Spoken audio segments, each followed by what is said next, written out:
First things first, big shout out to everyone that tuned into my college football playoff semifinal previews. The feedback was amazing. We got some great games, even though my horns were on the losing end of one of them, but we ain't gonna talk about that. But now, the national championship is officially set. Ohio State versus Notre Dame. Two powerhouse programs ready to duke it out for the national championship on January 20th in Atlanta, Georgia. If you've seen my videos before, you know the drill, but if you're new here, what I'm going to do is I'm going to break it down by positions, by head coaches, give some keys to the game, and then what I want you all to do is let me know who is going to win this game, Ohio State or Notre Dame. So let's officially get into it. At the quarterback position, I actually went even here, and I know that's not going to be a popular answer for most of you all, but just hear me out for a second.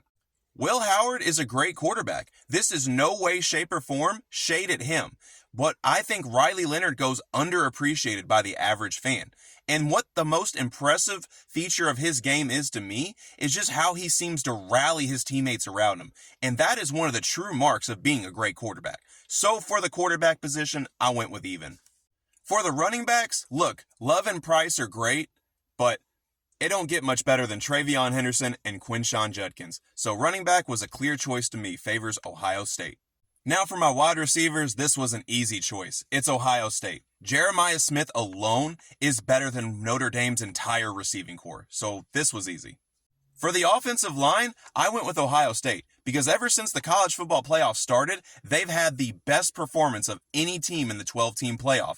Not to mention, in the previous preview, I pointed out that Notre Dame has a great run-blocking offensive line, but their pass blocking has not been great. So this one has to go to Ohio State. For the tight end, I went with Notre Dame. And look, G. Scott is a very underrated weapon for the Buckeyes, but Mitch Evans is going to join a long Notre Dame lineage of future NFL tight ends. So with the tight end position, I went with Notre Dame. For the defensive line, I had to go with Ohio State. For the same reasons I picked them against Texas's defensive line that I love very much. Sawyer, JT, 4 seniors, 4 absolute dogs on that front line. Yeah, I mean, I like Notre Dame's defensive line as well, but they don't match up with Ohio State, so Ohio State wins this matchup. For linebackers, I went with Ohio State again because Cody Simon is one of the best linebackers in college football, and as much love as I have for Jack Kaiser and company, they're not messing with them. So Ohio State wins this matchup. For the secondary, I actually went with even because statistically, these are 2 of some of the best secondaries we have in college football, and we have All-Americans across the board for both teams. So secondary gets the even for me.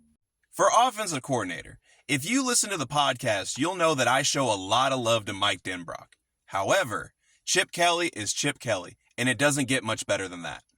Not to mention, if you watched the Goodyear Cotton Bowl and really paid attention, Chip Kelly was playing chess while Pete Kwiatkowski, the defensive coordinator for Texas, was playing checkers.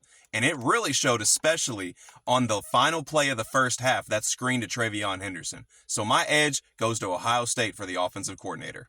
For the defensive coordinator, look, I got a lot of love for Al Golden and the job he's done with that Fighting Irish defense. However, Jim Knowles, if you don't know the resume, pull a Kurt Signetti and just Google that shit, because it don't get much better than that. So Ohio State gets the edge on defensive coordinator. Once again, I almost forgot about the kicking game, but I didn't, and for this matchup, I had to go with Notre Dame, because Mitch Jeter is one of the best kickers in college football, not to mention had the kick of the year to get that win over Penn State in the Orange Bowl. So Notre Dame wins this matchup. For the return game, I actually think they're about even, so this is a draw here for me. If you're keeping track, Ohio State has the advantage 7-2 with 4 evens. Now let's get into some keys of the game. For Notre Dame, they have to be able to establish the run. That is their bread and butter on offense, and if they can't get going, it's going to be a long day for Riley Leonard passing the ball. Number 2, they have to force turnovers. That is what they do best, and not to mention their execution rate when they force those turnovers is going to be the best way for them to put points on the board. And number 3, they have to get creative. Their offense is pretty self-explanatory on what they try to do each game, but if Mike Denbrock pulls a fast one, it could throw Ohio State off guard. For Ohio State, they have to take care of the ball. Don't give Notre Dame any freebies and go on those patented drives with all those weapons and put points on the board. Number 2, you have to keep Riley Leonard in the pocket. He has his question marks as a thrower, so if you keep him in the pocket and don't allow him to use those legs where he is so very dynamic, that just makes Notre Dame's offense just that much more one-dimensional. And number 3, and most importantly, they have to win the battles up front on both sides of the ball. Their lines have been some of the most dominant since the college football playoffs started.